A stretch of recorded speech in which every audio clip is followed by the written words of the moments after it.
Ini dulu.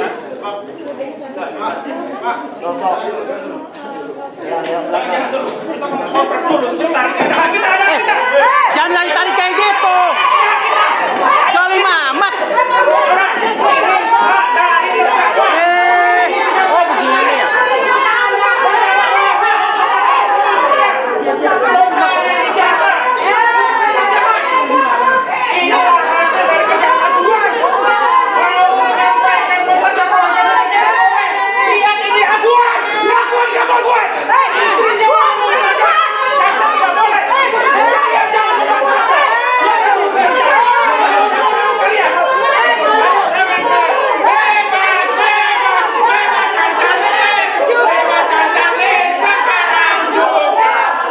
Assalamualaikum warahmatullahi wabarakatuh. Kembali lagi bersama saya di channel YouTube Sahabat Penerangan 79. Sahabat-sahabat sekalian, sepertinya tanda-tanda akan dilakukannya penahanan kepada Roy Suryo, Dr. Tiva dan juga Rismon Sianipar sudah semakin dekat. Kali ini kita akan menyaksikan bagaimana proses sidang terkait tentang tuduhan yang dilontarkan oleh Roy Suryo dan juga gerombolannya terkait tentang menuduh penggunaan ijazah palsu oleh Bapak Joko Widodo. Dan yang lebih lucu, ada tindakan yang kemudian dipertontonkan oleh kuasa hukum Roy Suryo CS, yakni Om Tompel Hosinuddin, yang kemudian membuat keributan dalam ruang sidang. Dan di akhir video ada pernyataan yang sangat luar biasa dari relawan Prabowo Gibran yang kemudian mendatangi pihak Polda Metro Jaya untuk melakukan desakan, meminta kepada pihak penegak hukum khususnya Polda Metro Jaya agar segera meningkatkan tahapan penyidikan atas kasus yang menimpa oleh Roy Suryo dan juga gerombolannya dan segera dilakukan penahanan. Waduh. Sepertinya semakin lama Roy Suryo ini semakin terlihat tanda-tandanya akan mendekam di jeruji besi. Nah, sahabat-sahabat sekalian, sebelum kita lanjut ke videonya, saya mengajak sahabat-sahabat untuk menekan tombol like, subscribe, dan share. Dan tak perlu berlama-lama, kita simak videonya berikut ini. Ini dulu.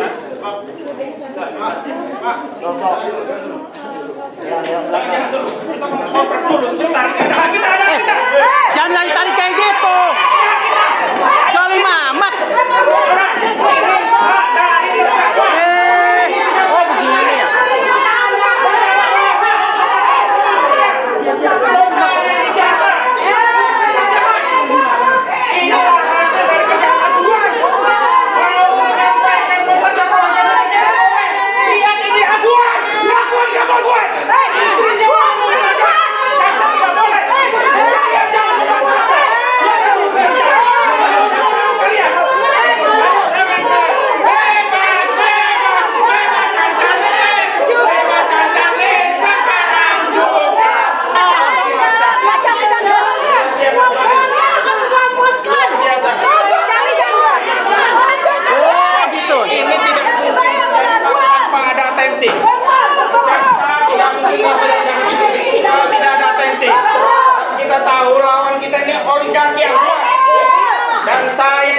Di balik kekesuruhan ini semuanya ada aguan yang punya proyek kedua, merampas tanah rakyat, jarangkan pemilikannya.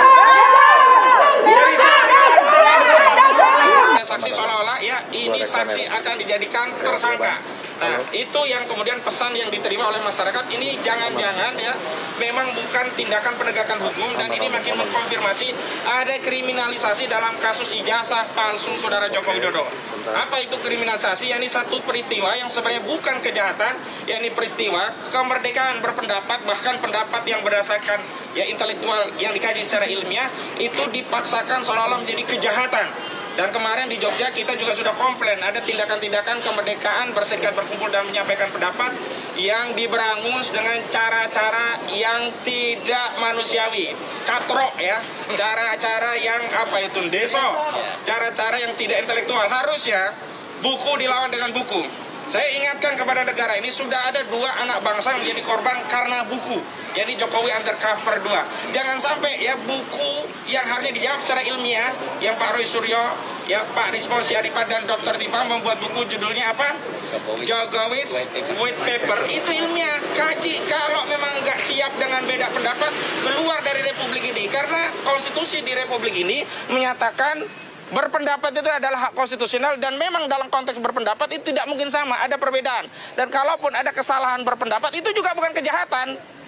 Jadi jangan sampai orang takut berpendapat karena apa? Pertama, beda berpendapat. Yang kedua, salah berpendapat. Padahal beda pendapat dan salah berpendapat itu bagian dari hak konstitusional, bukan maling, bukan korupsi, bukan kejahatan yang bisa dipidana. Nah, itu yang pertama. Yang kedua, sejak awal kami sudah komplain ada penyelundupan hukum di kasus ini. Tapi ternyata ada 2 tindakan sekaligus. Di awal diselundupkan pasal-pasal yang tidak relevan, pada penyidikan dikeluarkan pasal-pasal yang sebelumnya masuk pada proses penyelidikan kemudian dikeluarkan. Apa itu? Yang pertama, ini kan kasusnya 311, 310 KUHP dan 27A yang berkaitan dengan fitnah dan pencemaran. Tapi tiba-tiba dimasukkan ada pasal 35 dan 32 Undang-Undang ITE yang ancamannya 12 tahun dan 8 tahun begitu. Ya, yang kedua, bukan diselundupkan, justru dikeluarkan. Sebelumnya laporan dari yang awalnya katanya Pradi Bersatu, begitu SPDP, tidak ada itu pelapor atas nama Pradi Bersatu. Yang ada hanya lecumanan. Sebelumnya ada pasal 28 ayat 3 Undang-Undang ITE, junto pasal 45A ayat 3 Undang-Undang ITE. Yang terbaru diubah dengan Undang-Undang Nomor 1 tahun 2024 yang merupakan perubahan kedua atas Undang-Undang Nomor 19 tahun 2016 yang merupakan perubahan dari Undang-Undang Nomor 11 tahun 2008 tentang ITE, informasi dan transaksi elektronik. Kenapa? Pasal 28 ayat 3 itu mengedarkan kabar bohong yang menerbitkan kerusuhan, yang mengakibatkan kerusuhan.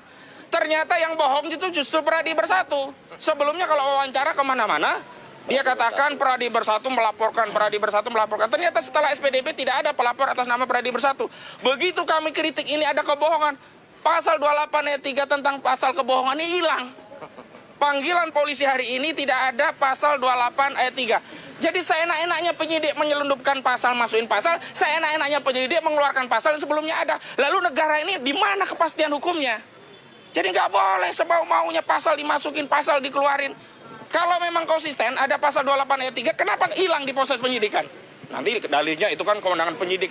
Nggak bisa ya, kewenangan itu ada batasan. Kalau sejak awal pasalnya apa itu konsisten. Dan harusnya kalau memang pasalnya 310, 311 dan 27A tentang pencemaran dan fitnah, nggak relevan, nggak boleh diterima pasal 35. Dan disitulah ya ada intensi yang jahat dari pelapor yakni Saudara Joko Widodo, ingin ya agar orang yang tersangka dengan status walaupun pencemaran karena ada pasal 35-nya itu bisa ditahan. Walaupun nanti di pengadilan nggak terbukti 35-nya, yang penting dalam proses penyidikan bisa untuk nahan. Ini jahat ini. Dan terakhir memang saya mau tegaskan, ini berkaitan masih lagi-lagi berkaitan dengan satu peristiwa yang dikatakan ada dugaan tindak pidana, yakni peristiwa pada 22 Januari 2025. Tapi kita belum tahu apa peristiwanya. Pak Roy sendiri dalam tahap penyelidikan sudah menyatakan nggak ada peristiwa yang dialami, dilihat, dia dengar di peristiwa.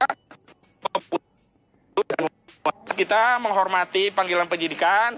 Jadi kalau kemarin ya kita melakukan penjadwalan ulang, bukan mangkir karena kita resmi datang kemari. Dan hari ini kami ya secara kesatria ya mendatangi penyidik untuk memberikan keterangan sesuai dengan apa yang dikehendaki oleh undang-undang. Jadi hari ini kami mematuhi undang-undang. Kemarin baru saja 3 hari yang lalu kita setelah bergembira merayakan 80 tahun kemerdekaan Indonesia. Dan 80 tahun kemerdekaan Indonesia itu adalah kebetulan saya bertiga, ya kami bertiga, saya, Dr. Rismon dan juga Dr. Tifa itu melonsing buku yang ini e-booknya ada di sini ya. Ini judulnya Jokowi's White Paper. Alhamdulillah sukses tetap bisa di launching ya secara soft launching meskipun dengan tadi yang sampaikan Pak Kosinudin dengan berbagai intimidasi. Intimidasi yang pertama adalah kami sudah mendapatkan ruang booking itu di ruang Nusantara di UC, University Club di UGM. Tadi ada agenda apa nih Pak? Jadi kita akan melihat nih, ada laporan terkait masalah dugaan penistaan, ya, juga pencemaran nama baik ya, yang dilakukan oleh Rismon dan kawan-kawan yang sudah dilaporkan di Polda. Dan pelapor ini kan termasuk Pak Jokowi di dalamnya, gitu ya, dan juga relawan. Tapi kita melihat sepertinya ini untuk menetapkan tersangka lambat sekali. Makanya kami dari relawan ini mendesak kepada pihak Polda Metro untuk melakukan tindakan-tindakan yang lebih ada kepastian hukum. Karena dengan tidak adanya penetapan tersangka dan Rismon dan Roy Suryo dan Tifa ini teriak-teriak terus di luaran, ini kan menjadi presiden yang tidak baik. Barangkali orang menganggap kemudian tidak adanya penegakan hukum dalam kaitan ini. Nah, oleh karena itulah kami datang ke sini itu dalam rangka mendorong pihak Polda Metro Jaya untuk meningkatkan status dari penyidikan untuk menentukan tersangka, kemudian menahan, ya. Karena kita lihat orang-orang ini juga kan berbahaya sekali kalau ada di luar, gitu kan. Negara kan lagi mau membangun, masa kita disuguhkan dengan tontonan yang sama, ya, yang terus sifatnya mau memecah belah dan lain sebagainya, itu yang kita tidak sukai. Oleh karena itu, ya, dalam rangka menuju reformasi kepolisian, Polda Metro Jaya nggak usah takut. Kami dari tim relawan Pak Prabowo Gibran ya akan mengapresiasi langkah-langkah yang akan diambil oleh Polda. Terima kasih. Ya, ada pertanyaan lagi. Ya, apa gimana? Dalam kajian Bapak, kira-kira pandangan Bapak, apakah Polda terlalu lambat menurut Bapak atau bagaimana? Karena memang sudah berbulan-bulan, udah hampir setahun. Ya, betul. Ya. Kalau menurut saya memang agak lambat ya, karena tadi kan saya sudah jelaskan juga pada saat press conference. Soalnya Bapak tadi agak sedikit tekanan kuat. Ya, kan yang namanya pekerjaan paling berat di dalam proses penyelidikan, penyidikan, dan menetapkan tersangka itu kan di penyelidikan. Karena penyelidikan itu adalah mengumpulkan alat bukti, memeriksa saksi, ya, terus memeriksa ahli dan lain sebagainya. Ya, dan kalau itu ditemukan dua alat bukti di tingkat penyelidikan, baru dinyatakan naik kepada penyidikan. Artinya apa yang sudah dilakukan di tingkat penyelidikan, ya, itu kan kerjaan berjenjang namanya di dalam hukum ini, ya. Karena kenapa? Berarti sudah ditemukan dua alat bukti dan sudah disikapi juga dari dua alat bukti itu siapa pelaku daripada tindak pidana tersebut. Sehingga karena tadi saya bilang berjenjang ini, ya, harusnya untuk menetapkan tersangka kan lebih mudah daripada menaikkan status dari penyelidikan kepada penyidikan. Karena kalau penyelidikan dari penyelidikan kepada penyidikan membutuhkan proses yang memang penuh kehati-hatian. Nah, sedangkan kalau menetapkan tersangka kan alat buktinya kan udah itu juga, gitu kan. Dan tadi saya udah katakan bahwa untuk menentukan orang dinyatakan bersalah dan tidak, itu sekurang-kurangnya dua alat bukti, ya, gitu. Udah terpenuhi belum? Kalau saya melihat sudah. Karena kenapa? Kan udah naik dari status penyelidikan ke penyidikan. Berarti sudah ada dong dua alat bukti tadi. Jadi ngapa takut lagi gitu loh untuk menetapkan tersangka gitu, ya. Dan saya yakin mungkin Polda bukan takut, mungkin perlu kehati-hatian karena ini memang persoalan besar. Jadi mungkin juga bagaimana supaya nanti kalau itu dilakukan tidak bergejolak. Menurut saya apapun yang dilakukan, ya, apapun yang disikapi Roy Suryo dan kawan-kawan, apabila ditetapkan tersangka tetap dia akan bergejolak, dia akan tetap tidak menerima, dia akan mengatakan dia tidak bersalah. Ya, namanya juga orang-orang yang namanya melakukan kejahatan, mana ada yang mengaku bahwa dia benar gitu loh, ya kan? Ya, jadi menurut saya udahlah, ya, nggak usah takut Polda, ya, dalam hal ini Polda Metro Jaya untuk menentukan langkah berikutnya di mana untuk menetapkan status tersangkanya Rismon, Tifa, dan Roy dalam rangka kemudian juga kalau memang dianggap untuk membahayakan kalau dia tetap ada di luar, begitu di statusnya tersangka, tahan. Itu. Pak, sedikit nih Pak, lagi rame juga nih soal kan ini kan kita agak bergeser sedikit tentang pemakzulan Gibran. Ijazahnya kan mulai ini. Pandangan Bapak nih sebagai ini, kita sebagai relawan Gibran juga. Gini, kalau saya melihat bahwa konteks bahwa di tingkat pemakjulan berkaitan dengan masalah ijazah itu kan sudah tidak relevan lagi dalam konteks ini. Karena kenapa? Ini kan sudah selesai. Pilpres sudah dimenangkan oleh Pak Prabowo Gibran. Artinya Pilpres itu kan sudah nggak ada lagi sekarang ini. Sekarang ini masa pemerintahan. Dan kalau ada mengatakan bahwa ada dugaan ijazah palsu dan lain sebagainya, kan juga dari pihak Singapura, MDIS itu kan sudah menyatakan bahwa itu sah, ijazah yang dikeluarkan adalah benar milik Gibran.